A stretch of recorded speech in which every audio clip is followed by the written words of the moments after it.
Let's be real. I need to stay connected while I'm at sea. I'm envious of those people who can just lock their phone in their cabin safe and just do that for the whole entire cruise.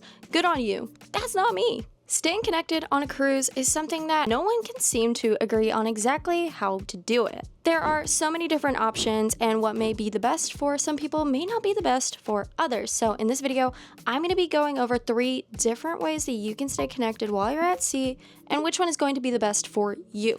Before I test, let's go over what these 3 options actually are. First, you have the ship's Wi-Fi. Second, you have your own cellular data plan options. And third, we have something called an eSIM. In this video, I'm going to be using GigSky, which is actually the sponsor of the video, and thank you so much for sponsoring this video, GigSky. Don't worry though, I'm going to be completely honest throughout this whole entire video. Each of these have their own benefits, and I'm going to tell you exactly which one is going to be the best for you, based on your own needs. Let's get started. A familiar option is ship Wi-Fi. Most cruise lines have their own offerings, and they can price it per day or for the whole sailing, and even add multiple devices. You can use it throughout the whole ship, but it won't work at ports, barring, some of the cruise line private islands. They have different options. Some are more basic, while others can allow for more intensive usage, such as streaming movies. This can range about $20 to $50 per day, and this can depend on the cruise line, and also if you do want that more intensive usage. However, you can buy it before sailing. Sometimes there are discounts, and again, it's a familiar option.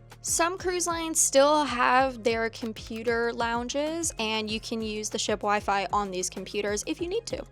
Cellular at sea, or like your cellular data's roaming plan, cruise plan, international plan, you kind of have to look at how they specifically name it, but we're going to call it that for now. That's going to be great if you are comfortable with what your phone has to offer and you don't necessarily have a particular budget in mind, or you're flexible with how much you want to pay. But that really depends on your carrier. For me, I know how much it is, but I prefer using it on land a little bit more. So I have actually seen variations in prices. Some plans genuinely do build these kinds of usage differently. Sometimes it's by the text or by the call. Sometimes it's daily. So it is super important to see what exactly your plan offers. And that's how you can kind of budget and see if this is an option for you. Something that's great about this is you can just turn it on. It's on your phone. It's very simple. Some plans may not offer cellular at sea, and some may have restrictions in certain countries. So just do your research and you'll be able to figure out if this is something that will meet your needs. And finally, an eSIM. If you haven't heard the term, it's basically a digital SIM card. There's no physical card to deal with, so you can get connected right from your phone. If the goal of your cruise is to sit back, relax, and try and stay as disconnected while connected as possible, I really do think that GigSky's eSIM option is perfect for that. I just like to stay in touch with people. I don't necessarily need to be working or anything, but I just like to, catch up and see how people are and tell them how my vacation is going. Here's how it works. You can use it throughout your cruise. It includes while you're actually sailing between destinations, not just when you're docked in port. So even if you're out in the middle of the ocean, you're still covered. And when your ship pulls into a new port, it works there too. So it's one eSIM, multiple destinations, whether you're at sea or on land. And you don't pay for more than what you need. You can actually pick the plan that is best for your needs. So I use the standard plan when I was out and about. It is going to include the essentials, which that plan is going to have like messaging, emails, very basic coverage. And the standard is going to let you do a lot more beyond just that. So that is what I'm going to be showcasing in this video. Setting up an eSIM with GigSky is genuinely super easy. All I had to do was click a few buttons. That really is what it all came down to. And I'd recommend doing it at home on your Wi-Fi before you leave, since you'll want a strong connection to get it set up. And the app walks you through every step, so you don't really need to be a tech person. Just make sure your phone is carrier unlocked first. I used GigSky while I was in port, and I'll be honest, this is going to look very similar to what your cellular plans would look like if you chose that option on land. Also, fun fact, you can actually hotspot with GigSky. It does support that feature, so you can share data with other devices or companions if necessary. Great for when you're in port. So here I was able to use my maps to look up some local restaurants. I was curious as to what the national drink was here in Aruba, and I was able to make some quick searches. So the cruise is over and I'm back home. I know, which does mean though I can summarize all of my findings and give some recommendations. So let's start with the cruise ship Wi-Fi. I'm going to recommend this for people who need an intensive connection. So if you are streaming movies or you're working on the ship, this is going to be a good option for you. If you have multiple devices, this is also going to be helpful.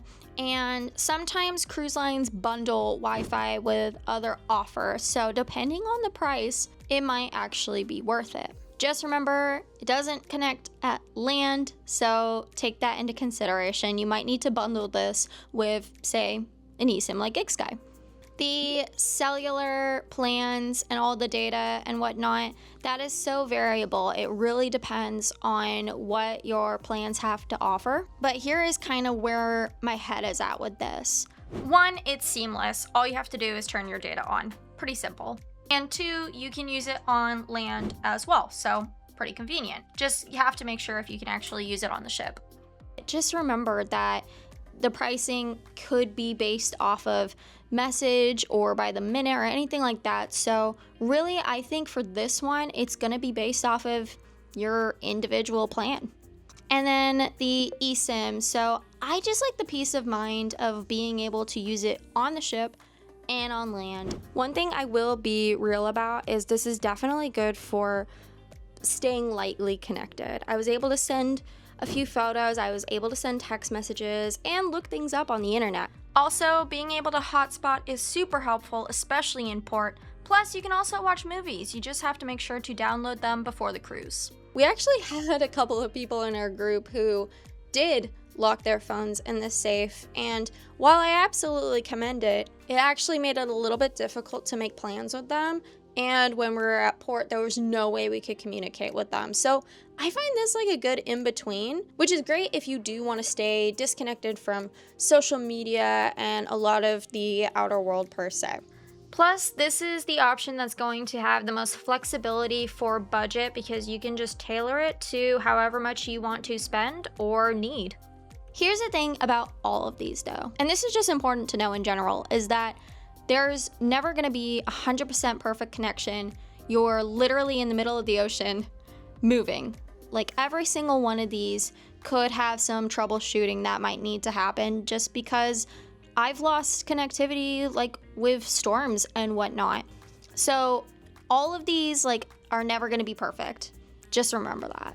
GigSky is great for those vacations where you want to check in with family and friends, share a photo, look something up real quick. It was really helpful for me when we were in port and we wanted to kind of see what was around, what bars and restaurants were available and open too. We were leaving at 1:30 and the issue that we had was trying to find a place that was open early enough for us to actually take advantage of the day. So even if you're just a little bit curious about GigSky and eSIMs and you want to give it a shot, actually you can try their free trial. And you can use the code LifeOfACruiser in order to save a little bit on your future GigSky plan.